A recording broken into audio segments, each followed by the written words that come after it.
Hello and welcome back. I'm so glad that you're here. I hope that your new year is off to a wonderful start.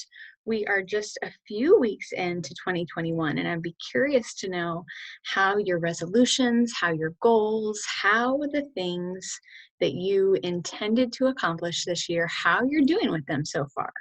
I wanted to talk about a juicy topic today because I think a lot of times this trips people up and it needs to be addressed. Anytime you're desiring to change your habits, you desire to change your mindset, you desire to change your life. And I think a lot of times we overlook it and we don't talk about it. So I'm going to dive in today and we're going to talk about it. And I'm so excited. So, my question, I guess, is why do we keep doing the same thing over and over and expecting a different result?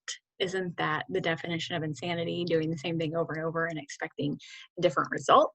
So, why is it that we hesitate or we don't try new things? And I think this is part of the underlying reason why, and I think it's sabotage. So, we're going to dive in and we're going to talk about sabotage today.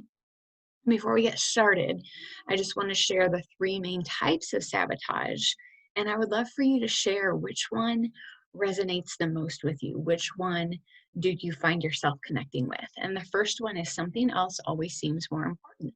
And so, what this looks like is you are going to go and you're going to do something healthy for yourself. And lo and behold, a child comes to you and says, Mom, I forgot my homework. I need to do it. And so you go and help your child with your homework.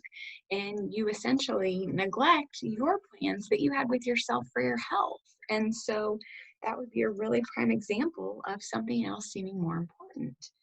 The second one is desiring acceptance. And this comes up a lot when we are in family gatherings, when we're in friend gatherings, when we're in groups and we are, maybe eating something. We go to our aunt's house and she says that we look really thin and she really thinks we should eat the mashed potatoes, even though we have said, no, thank you. I don't really want any right now.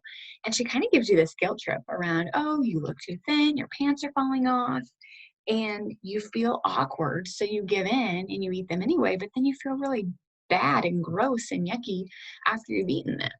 And you feel that way because A, you didn't want to eat them, B, you weren't really hungry, and C, because you kind of felt like you had to.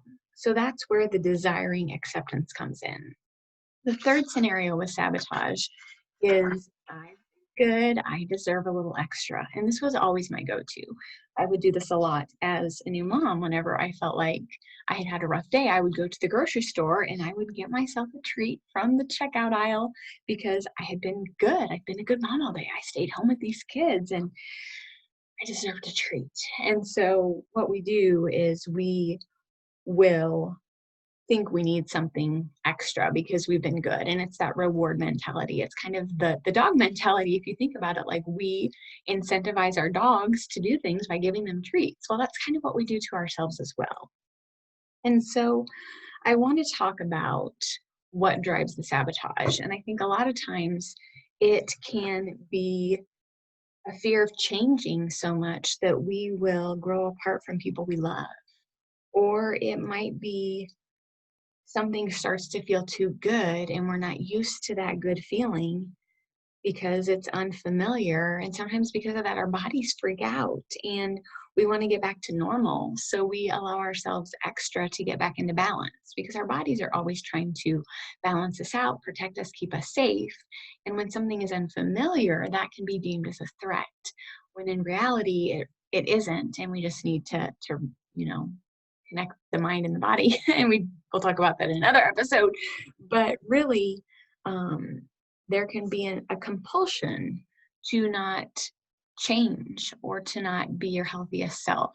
And that's a form of sabotage. And so what we want to talk about today are all of the good reasons for getting what you want. And I want you to make a list of all the good reasons for getting what you want. And then on the flip side, I want you to make a list of the bad reasons for getting what you want. And you might find that this could be unconscious. It could be feeling like you don't connect or you don't belong with someone any longer. Um, we might feel like we have disempowered someone. And sometimes there are just more bad reasons that we don't immediately recognize. And so I wonder who would be negatively affected if you change and got the results that you wanted or followed through like you never have before. And is that what is driving your sabotage? Okay. I really want you to just take some time and think on this. And this is a super deep and juicy topic. And I go over this a lot in my coaching practice, and we navigate the sabotage and we come up with a strategy to overcome it. But right now, I just want you to be aware of the sabotage. And I want you to be aware of the types of sabotage and the one that trips you up the most and the reasons maybe that you fall into that sabotage. And you've probably never thought about this before because it's not really talked about with a lot of programs. Let's be honest. Just like we don't talk about clearing the clutter, which is another big thing I do with clients. We have to clear the clutter in order to make room for the new. You've got to get rid of the old to make room for the new. It's just like furniture. You're not going to buy new furniture for your home and keep the old furniture there when the new furniture is delivered. You got to get rid of the old to make room for the new.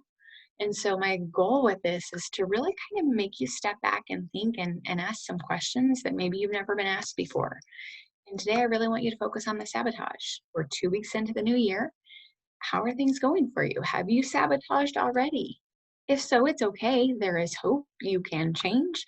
Neuroplasticity is amazing. We can rewire our brains and change our habits and our thoughts. And that's exactly what I do as a coach. But right now, I want you to really be thinking about the ways that sabotage shows up in your life because awareness is the first step. So I'm going to sign off for now. You've got a little bit of assignment to do with the sabotage scenario that you resonate with the most, making your list of good reasons for getting what you want, making your list of bad reasons for getting what you want. As always, I'll put a link to my calendar if you'd like to schedule a coffee chat, talk about sabotage, where you get unstuck, come up with a plan to get unstuck. I would love that. I'll put the link below. But I really desire for you to be your happiest, healthiest self this year. The world deserves a happy, healthy you. You deserve a happy, healthy life. So goodbye for now, friends. I'll talk to you next week.